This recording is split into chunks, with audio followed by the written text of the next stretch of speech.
जैसा कि आप सभी लोग को पता है कि मराठा आरक्षण की जो बात है वो एक बार फिर से गर्म हो चुकी है। जो मुद्दा है वो एक बार फिर से गर्म हो चुका है, क्योंकि आप लोग को ये बात पता है कि मनोज जारंगे पाटिल जी जो हैं वो इस वक्त आमरण अनशन पर बैठ चुके हैं। उन्होंने 2 से 3 दिन हो गए हैं, अब तो पानी भी त्याग दिया है। पहले तो वो पानी पी रहे थे, बट अब उन्होंने पानी भी त्याग दिया है। और उनका ये कहना है कि इस बार हम आरक्षण लेकर रहेंगे, इस बार हम सरकार से अपनी बात मनवा कर रहेंगे। तो इस मुद्दे को हम लोग अच्छे से सारी चीज़ों को समझेंगे यहाँ पर कि क्या है मराठा आरक्षण और क्या है सारी बातें। तो चलिए देखते हैं। मुंबई ठप हो गई है, पता है आपको, इतने ज़्यादा मराठा इकट्ठा होते जा रहे हैं यहाँ पर, यानी इस प्रोटेस्ट के अंदर इतने ज़्यादा मराठा इकट्ठा हो चुके हैं कि उन्होंने मुंबई सीएसटी की मैं बात करूं, जिसके पास आंदोलन किया जा रहा है, वहां पर पूरा जो रोड है, जो पूरी हमारा ट्रैफिक सिस्टम है, उन सबको चरमरा दिया है, अव्यवस्था फैला दी है। तो उसमें हाईकोर्ट को हस्तक्षेप करना पड़ा है और हाईकोर्ट ने कहा है कि मराठा आरक्षण आंदोलन पर जताई चिंता जता रहे हैं, क्योंकि सब कुछ अव्यवस्थित हो रहा है ना। और जारंगे ने पानी भी त्याग दिया है, मतलब जो ये मनोज जारंगे जी हैं इन्होंने पानी भी त्यागा। तब देखो क्या है, बॉम्बे हाईकोर्ट ने मराठा आरक्षण आंदोलन में से मुंबई में उत्पन्न गंभीर स्थिति पर चिंता व्यक्त की है। कोर्ट ने सरकार से सड़कों को खाली कराने और आंदोलनकारियों को मुंबई में प्रवेश करने से रोकने का आग्रह किया है। मतलब अब सुप्रीम कोर्ट मतलब हाई कोर्ट ने ये कहा है कि आप लोगों को रोकिए, अब लोग जो है मुंबई के अंदर ना आ पाएं, क्योंकि उन्हें बाहर ही रोक दो बॉर्डर्स पे। क्योंकि अगर मुंबई के अंदर आते हैं, और अगर मैं आपको बताऊं तो कम से कम 4 से 5 करोड़ मराठा हैं, अगर वो मुंबई में आ जाते तो आप समझिए कितनी गंभीर स्थिति हो जाएगी। और सरकार को, या मैं बोलूं आपको, जो ये आरक्षण की मांग कर रहे हैं उसके ऊपर उन्हें तुरंत फैसला लेना पड़ेगा, या एक ऐसी चिंताजनक स्थिति बन जाएगी जो महाराष्ट्र को या जो मुंबई को बहुत ज़्यादा परेशान कर सकती है। आंदोलनकारी मनोज जारंगे भूख हड़ताल पर हैं और उन्होंने पानी भी छोड़ दिया है। उन्होंने चेतावनी दी है कि आरक्षण की मांगे पूरी न होने पर 5 करोड़ मराठा सड़कों पर उतरेंगे। तो उन्होंने ये आश्वासन दे दिया है और उनके बुलाए जाने पर, उनके आह्वान पर मराठा पहुंच भी रहे हैं इस वक्त। अब देखिए, मैं आप लोग को यहाँ पर आरक्षण की कुछ बातें बताना चाहूँगा। देखिए, जो इस बार, वैसे तो आप लोग को मैं बताऊँ तो कई दशकों से जो है मराठा आरक्षण की बात उठती रही है, लेकिन इस बार इसमें कुछ नया है। इसमें कुछ नया कैसे है? तो इस बार जो मराठा आरक्षण की मांग की जा रही है वो ओबीसी कैटेगरी का जो आरक्षण होता है, जो आपको पता है कि गवर्नमेंट एग्जाम्स हो, गवर्नमेंट जॉब्स हो, स्कूल कॉलेज, हर जगह कोई भी एग्जाम हो तो उसमें आरक्षण मिलता है, जैसे ओबीसी एससी एसटी को। ये कह रहे हैं कि ओबीसी को जो 27% आरक्षण मिलता है उसमें से 10% जो आरक्षण हो वो केवल और केवल किसका होना चाहिए? मराठा आरक्षण होना चाहिए। मतलब 27% आरक्षण में ओबीसी के 10% केवल मिलना चाहिए मराठाओं को। अब इसमें देखिए एक इसमें जो चिंता की बात है जो मैं आपके डिस्कस करना चाहूँगा। अब सोचो, ओबीसी के अंदर, ओबीसी कैटेगरी के अंदर भी तो बहुत सारी उपजातियां हैं। अगर एक उपजाति आज ये डिमांड कर रही है कि मुझे 10% आरक्षण चाहिए, तो बाकी उपजातियां 17% में है, और कल को फिर आपस में ही मतभेद हो जाएगा, आपस में ही चीज़ें खराब हो जाएंगी।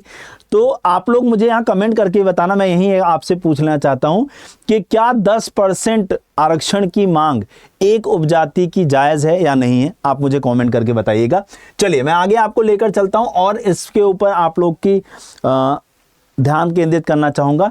देखिए, अगर मैं यहाँ पर बात करूँ, इंदिरा साहनी का एक केस था जिसमें सुप्रीम कोर्ट ने एक वर्डिक्ट दिया है। वर्डिक्ट ये था, या सुप्रीम कोर्ट का एक ऑर्डर है कि हमारे यहाँ जो आरक्षण की ये भूमि है या आरक्षण जो हमारा है वो 50% से ज़्यादा नहीं होना चाहिए।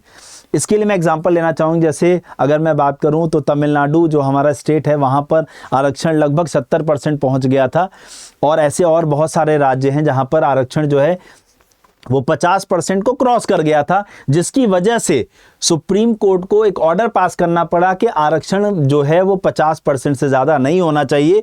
तो इस वजह से जो हमारा करंट में हमारा जो कोटा है या जो हमारा कैटेगरीज हैं उनको अगर हम जोड़ें तो 49%, 49.5% का ही आप लोग को आरक्षण दिया जाता है। अब यहाँ पर मैं आप लोगों के साथ बात करना चाहूँगा ईडब्ल्यूएस के आरक्षण की। तो अब चूंकि इसी के तहत 50% से कम आरक्षण होना चाहिए, तो हम ईडब्ल्यूएस को अलग से आरक्षण दे नहीं सकते थे।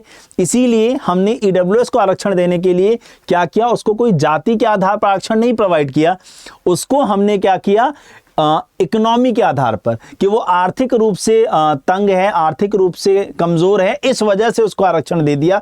लेकिन ये परमानेंट आरक्षण नहीं है। मैं आपको बताऊं, जैसे क्या है कि ओबीसी का परमानेंट आरक्षण है, एससी का परमानेंट है, एसटी का परमानेंट है, लेकिन ईडब्ल्यूएस का आरक्षण परमानेंट नहीं है। हम कह रहे हैं कल को अगर हम सब लोग बहुत ज्यादा इकोनॉमी में अच्छे हो गए, आर्थिक रूप से अगर हम लोग अच्छे हो गए, तो हो सकता है ईडब्ल्यूएस का आरक्षण ही ना रहे।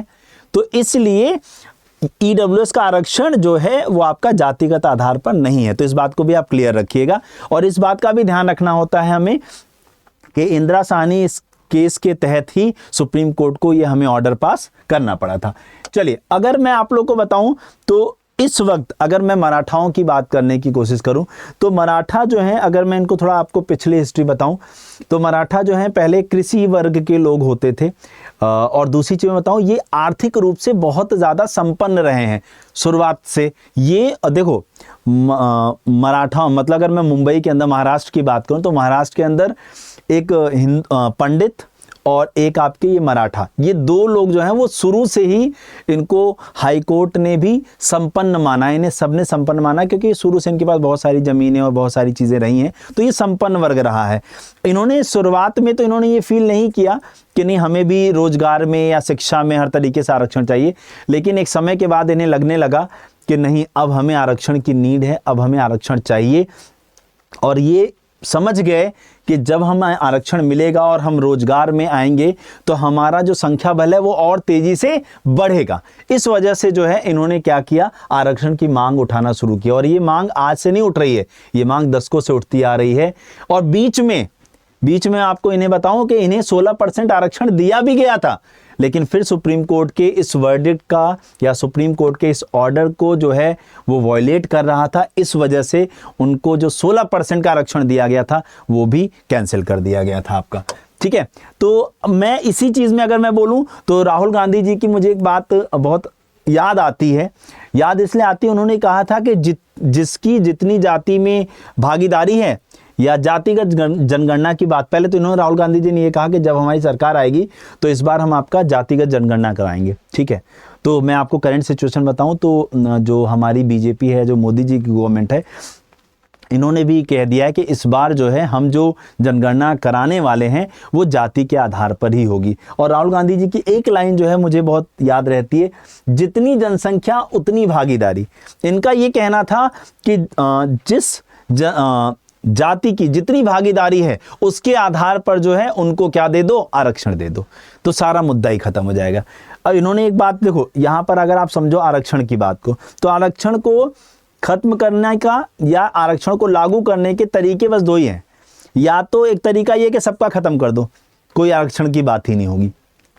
दूसरा, या तो आप ये करो कि जितनी जाति की जितनी भागीदारी हमारे अंदर है उसके हिसाब से उनको उनका आरक्षण दे दो, सारा समस्या ही खत्म हो जाएगा। ठीक है ना। इसके लिए एक एग्जांपल आप ले सकते हो, जैसे कि बिहार में जातिगत सर्वे कराया गया था, तो जातिगत सर्वे में ये पाया गया था कि 14% यादव हैं बिहार के अंदर। तो हो सकता है आगे आने वाले समय में रोजगार के अंदर और बाकी सभी जगहों पे जो यादव हैं बिहार के अंदर उनको 14% का आरक्षण मिलने लग जाए। ठीक है, तो अब ये सारी बातें हो क्यों नहीं, अब मैं आपको डिटेल में सारी बातें समझाता हूं। तो हाल ही में कार्यकर्ता मनोज जारंगे पाटिल राज्य के सभी मराठों के लिए शिक्षा और सरकारी नौकरियों में पूर्ण आरक्षण की मांग कर रहे हैं। और ये ऐसा है कि पहली बार ये नहीं कर रहे हैं, इन्होंने इससे पहले भी 2-3 बार जो है आरक्षण की मांग उठाई है मराठाओं के लिए। तो अब यहां पर देखो, मराठा मुख्य रूप से किसान और भूस्वामी समूह है जो महाराष्ट्र की आबादी का लगभग 1/3 हिस्सा बनाते हैं। तो लगभग अगर मैं बात करूं इस वक्त महाराष्ट्र की जो आबादी वो लगभग 12 करोड़ के आसपास है, तो 1/3 का मतलब लगभग 4 करोड़ के आसपास इनकी आबादी है। अधिकांश मराठा मराठी बोलते हैं, यद्यपि सभी मराठी भाषा भाषी लोग मराठा नहीं है। मतलब ऐसा नहीं है कि जितने भी मराठी हैं या जितने भी मराठी बोलने वाले लोग हैं वो सब मराठा हों, ठीक है। महाराष्ट्र में मराठा राजनीतिक रूप से प्रभावशाली समुदाय रहे हैं। इसके 20 मुख्यमंत्रियों में से 12 मराठा रहे हैं। पिछले कुछ वर्षों में कृषि क्षेत्र में जोतों के विभाजन और समस्याओं के कारण मध्यम और निम्न मध्यम वर्ग के मराठों की समृद्धि में गिरावट आई है। अब इसका मतलब क्या है वो समझिएगा। जैसे होता क्या था, मान लो मेरे पिताजी थे, उनके पास मान लो 10 बीघे खेत था, लेकिन हम 4 भाई थे, तो हुआ क्या कि अब वो 2.5 बीघे में 4 में बट गया। अब उनके 2 बच्चे हुए तो फिर वो और बटा, मतलब समझ रहे हो, ऐसे बढ़ते गए खेत। तो अब आज के समय में मान लो किसी के पास आधे बीघे खेत है, तो वो संपन्न कहाँ से हुआ? 25 बीघे वाला संपन्न था, 10 बीघे वाला, आधे बीघे वाला संपन्न नहीं है। तो वो इस वजह से जो है उसके ऊपर उन्हें रोकने की जरूरत थी, इस वजह से जो है वहां पर चीजों को करने की जरूरत थी, ठीक है। अगर मैं वर्तमान में बात करने की कोशिश करूं तो वर्तमान में जो है अगर मैं बात करूं तो 52% आरक्षण जो है वो महाराष्ट्र के अंदर आपको देखने को मिल रहा है। तो अब इसके बाद अगर हम लोग बात करें 16% आरक्षण की मांग अगर मराठा कर रहे हैं, या अगर हम उन्हें 10% अलग से और आरक्षण दे देते हैं, तो जो सुप्रीम कोर्ट का ऑर्डर है उस ऑर्डर को यहां पर वॉयलेट कर दिया जाएगा। वैसे भी ये वॉयलेट हो चुका है, ठीक है ना। चलिए अगर हम लोग यहां पर आगे और बात करने की कोशिश करें, आरक्षण की मांग हो क्यों रही है एक्चुअली में तो मराठा दशकों से ओबीसी श्रेणी के तहत नौकरियों और शिक्षा में आरक्षण की मांग कर रहे हैं। अगर हम लोग यहां पर बात करें, देखो यहां पर जो हमारा इनकी मेन डिमांड क्या है वो समझना, कि जो हमारे कृषि वर्ग के लोग होते हैं वो एक तरीके से कुनबी में कंसीडर किए जाते हैं। ये देखो कुनबी में कंसीडर किए जाते हैं। तो इनका मेन मुद्दा यही है, वो इस बार ये मांग कर रहे हैं कि कुनबी चूंकि ओबीसी की पहले से ही उपजाति है, ये देखो उपजाति है, ये देखो इस लाइन को पढ़िए, मराठा चाहते हैं कि उन्हें कुनबी के रूप में पहचाना जाए जो एक उपजाति है जिससे पहले से ही ओबीसी आरक्षण प्राप्त है। तो वो ये चाहते हैं कि चूंकि कुनबी पहले से ही ओबीसी के अंदर आते हैं तो हमें ओबीसी के तहत ही 10% का आरक्षण दे देना चाहिए। और इन्होंने ये ऐसा है आज के समय से नहीं सोच रहे हैं, ये पुराने समय से, अगर मैं बात करूं हैदराबाद और सतारा गैजेटियर की जब मैं बात करता हूं तो पहले समय से ये लोग जो है कृषि वर्ग के रहे हैं, कुनबी वर्ग में रहते थे।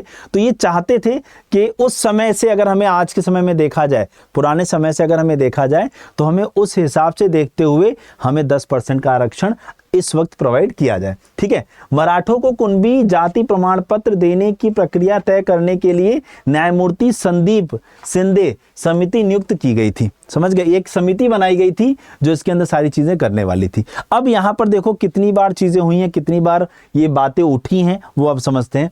तो कई समितियां बनाई गई थी। काका कालेलकर आयोग 1955 में बना था। यहां पर अगर हम लोग बात करने की कोशिश करें, ब्राह्मणों के अलावा मराठाओं ने महाराष्ट्र के अन्य सभी समुदायों पर प्रभुत्व होने का दावा किया है, इसलिए आयोग ने मराठा को बंबई राज्य में पिछड़े वर्ग के समुदाय के रूप में मान्यता नहीं दी थी। हाँ, बीडी देशमुख समिति 1964 में आयोजित की गई। समिति ने मराठा को पिछड़ा वर्ग नहीं माना था। उसके बाद मंडल आयोग आया। मंडल आयोग 2 बार आ चुका है। मंडल आयोग की जब हम बात करते हैं, राष्ट्रीय पिछड़ा वर्ग आयोग ने माना कि मराठा सामाजिक और शैक्षिक रूप से पिछड़ा वर्ग समुदाय नहीं है, क्योंकि ये संपन्न थे पहले से, बल्कि सामाजिक रूप से उन्नत और प्रतिष्ठित समुदाय है, ठीक है। उसके बाद फिर आयोग आता है आपका राणे आयोग, जो 2014 में आता है। इसने भारतीय संविधान के अनुच्छेद 15(4) और 16(4) यानी जो आप लोग की आरक्षण मिलते हैं वो इसी अनुच्छेद के तहत 15(4) और 16(4) के तहत ही आप लोग को आरक्षण प्रदान किए जाते हैं, चाहे वो ओबीसी का हो, चाहे एससी, चाहे एसटी का। तो के तहत मराठा जाति के लिए विशेष आरक्षण की सिफारिश की। और उसके बाद आता है न्यायमूर्ति एमजी गायकवाड़ आयोग 2017। इसने मराठा लोगों को सेवाओं में अपर्याप्त प्रतिनिधित्व वाले नागरिकों के सामाजिक और आर्थिक पिछड़े वर्ग SEBC यानी ECBC के रूप में नामित करने की सिफारिश की। यही वो आयोग है जिसने इनको 16% का आरक्षण दिलाने की बात कही थी, ठीक है ना। फिर वही वाली बात आती है कि अगर इन्हें आरक्षण 16% दे दिया जाता तो सुप्रीम कोर्ट के ऑर्डर का जो है वो वायलेशन हो जाता है यहाँ पर। तो सुप्रीम कोर्ट ने ईसीबीसी अधिनियम 2018 को क्यों रद्द किया? असंवैधानिक यह अधिनियम इंदिरा साहनी बनाम भारत संघ मामले में आरक्षण पर लगाई गई 50% की अधिकतम सीमा के से अधिक था, इस वजह से इसको सुप्रीम कोर्ट ने हटा दिया था। अब मैं आप लोगों से कुछ सवाल पूछना चाहूंगा। मेरे सवाल कुछ इस प्रकार से। पहला सवाल, क्या जितनी आबादी उतनी भागीदारी के तहत आरक्षण मिलना चाहिए? मेरा पहला सवाल है। तो आप लोग मुझे कमेंट करके बताइएगा कि जितनी आबादी है उसके हिसाब से आरक्षण देना चाहिए या नहीं। दूसरा, मैं आपको एक डेटा देना चाहूंगा। जैसे बिहार की बात करूं, अगर वहां पे 14% जनसंख्या यादवों की है तो क्या उन्हें 14% आरक्षण दे देना चाहिए? पंडित अगर 5% है तो क्या उन्हें 5% आरक्षण दे देना चाहिए? और कुर्मी अगर 5% है तो क्या उन्हें 5% आरक्षण दे देना चाहिए? और सबसे ज्यादा जरूरी सवाल मेरा ये है, क्या मराठाओं को ओबीसी में 10% आरक्षण दे देना चाहिए या उन्हें अलग से आरक्षण देना चाहिए? आपके क्या विचार हैं आप जरूर कमेंट करके बताइएगा, और चैनल को सब्सक्राइब जरूर कर लीजिएगा ताकि आप लोग को ऐसी ही अपडेट्स और बराबर बातें मिलती रहें। Thank you so much.